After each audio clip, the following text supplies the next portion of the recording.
2024년 2월 사우디아라비아에서 세계 방산 전시회가 열렸으며 이 시기에 대한민국 지대공 미사일인 천공2가 수출되었습니다.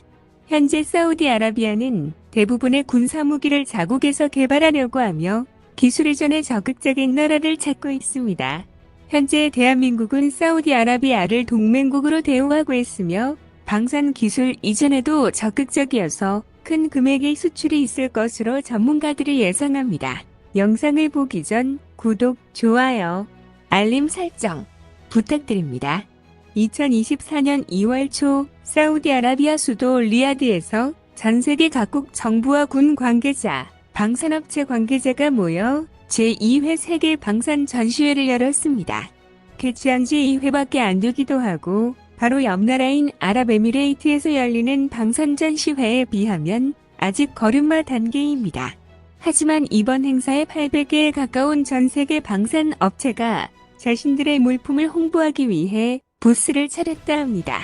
그리고 이 행사에 참여하기 위해 방문한 비즈니스 방문자만 13만 명 가까이 될 정도로 성황리에 마감됐다고 합니다. 이는 2회 만에 세계적으로 규모 있는 방산 전시회로 성장하게 된 것입니다. 얼마나 세계적인지 설명을 드리자면 보통 방산 전시회의 경우 동맹국들의 군수업체가 참여하는 게 대부분입니다. 하지만 이번 사우디아라비아의 경우 어느 진영을 가리지 않고 대부분의 나라가 참여했습니다. 우리나라는 KF-21을 홍보하기 위해 국방부 장관이 출장을 갔으며 미국, 프랑스, 영국, 독일, 러시아, 파키스탄, 중국도 자국의 고위 인사를 파견했을 정도로 관심도가 매우 높았습니다. 이 이유는 사우디아라비아의 왕세자 무함마드 빈 살만 알 사우드가 주최자이기 때문입니다. 왕세자는 사우디아라비아를 완전히 개조하겠다는 비전 2030을 2016년에 제시하고 지속적으로 발전시키고 있기 때문입니다. 이 발전에는 돈이 절대적인 필수 조건인데 여러분이 잘 아시는 것처럼 사우디아라비아는 손에 꼽히는 산유국으로 석유를 수출한 이익금을 국부펀드에 넣어 운영하고 있습니다. 그리고 우스갯소리로 이 펀드가 운영하는 돈은 마르지 않는다는 말도 있는데 이 국부펀드에는 1037조 원이 있기 때문입니다. 그리고 이 국부펀드를 운영하는 자가 바로 사우디아라비아의 왕세자 무함마드 빈 살만 알 사우디입니다. 이 국부펀드를 운영하는 왕세자는 사우디를 2030년까지 국방강국으로 만들 것이며 국방 예산의 절반을 국산 무기에 투자를 하겠다고 했습니다. 왕세자는 단순히 완제품을 사는 것이 아니라 기술 협력을 통해 자국 무기도 개발해 대부분의 무기를 국산화시키려는 목적이 있습니다. 그렇기 때문에 왕세자의 마음에 들기 위해서는 높은 기술력을 가지고 적극적인 기술 협력을 내비치는 국가가 유리합니다. 그래서 성능, 낫길, 기술의 점만 충족된다면 비용을 크게 생각하지 않고 투자합니다. 사우디아라비아는 미국의 F-OSA 84대 F-15S 70대를 개량하는 사업을 최초 26조 7천억으로 계산했는데 추후 39조로 늘려 사업을 진행했습니다. 그리고 헬기를 180대 도입하는 사업의 경우 20조를 책정했으나 40조로 증액시켜 투자했습니다. 국방력 강화에 투자를 아끼지 않는 왕세자이기 때문에 무기를 수출하려는 나라들은 사우디아라비아를 꿈의 나라로 부르기도 합니다. 그래서 이번 사우디아라비아에서 열린 방산 전시회는 왕세자에게 간택받기 위한 예비 심사 자리로 볼 수 있었습니다. 현재 사우디아라비아는 육군, 해군, 공군, 방공군, 전략로켓군을 운용 중입니다.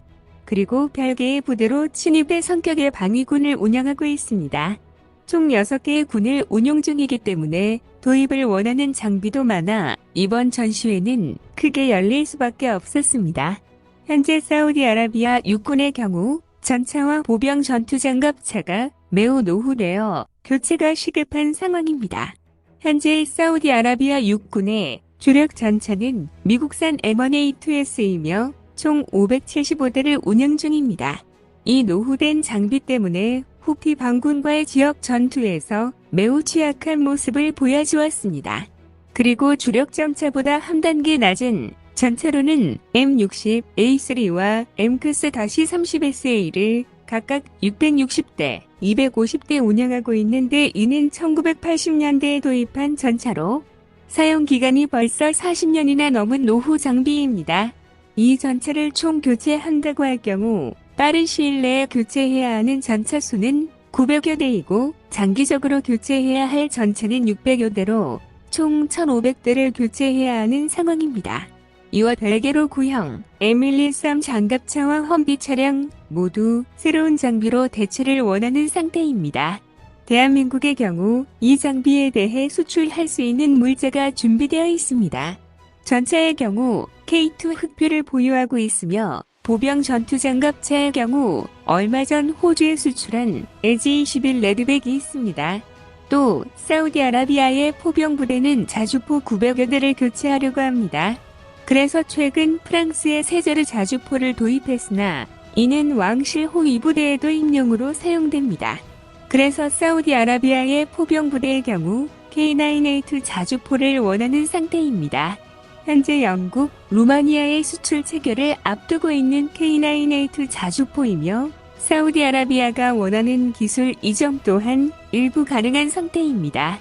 그리고 방공군의 경우 천궁2 10개 포대가 수출 계약되었습니다.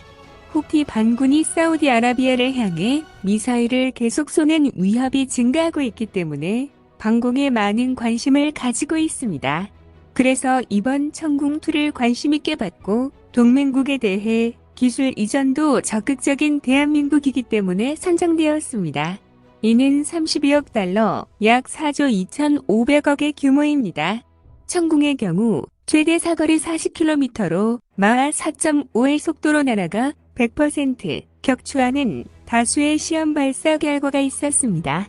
이러한 신뢰도 때문에 사우디아라비아는 다기능 레이더, 교전 통제 차량, 유도탄 발사대를 세트로 구매했습니다.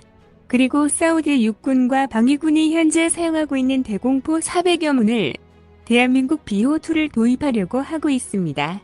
비호가 수출될 경우 휴대용 대공 미사일인 신궁과 패키지 형태로 판매될 가능성이 높습니다. 비호2와 신궁을 구매하는 이유는 현재 후티 반군으로부터 드론 공격도 많이 받고 있기 때문입니다. 드론을 상대할 때 미사일을 사용할 경우 가성비가 매우 떨어지기 때문에 값싼 자주 대공포를 사용하려 하고 있습니다. 현재 미국과 사우디의 관계는 크게 틀어진 상태로 군사적 협력이 어려운 상태입니다. 그리고 독일과 프랑스 같은 유럽 국가들은 정수적으로 심수를 부리며 사우디아라비아의 반발을 사고 있습니다.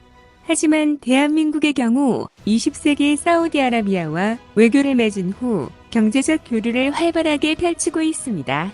또한 동맹국을 향한 신뢰도는 매우 높기 때문에 기술 이전에도 매우 적극적인 상태입니다. 이는 대한민국 대부분의 군수 물자가 100% 국산화되어 있기 때문에 다른 나라의 동의를 구하는 이중적 절차를 진행하지 않아도 되기 때문입니다. 기술 이전에도 매우 적극적이며 현대적 군수 물자를 가진 대한민국을 상대하는 사우디아라비아는 이 기술을 이전받아 다른 나라와 군사적 격차를 줄여 군사적 강국으로 나서고 싶어 하기 때문에 대한민국을 상당히 매력적으로 생각하고 있다는 게 외국의 군사 전문가들의 의견입니다. 그래서 2024년 2월 국내 방산업체와 사우디아라비아와 방산협력을 한다는 발표가 있었으며 감시정찰 체계 및 인공위성 기술에 대한 분야를 협력하기로 확정했습니다. 그래서 조만간 사우디아라비아와의 큰 규모의 군사 물자 거래가 있을 것으로 예상되고 있습니다. 더 많은 이야기를 원하신다면 구독을, 이번 이야기가 좋았다면 좋아요를 눌러주세요. 감사합니다.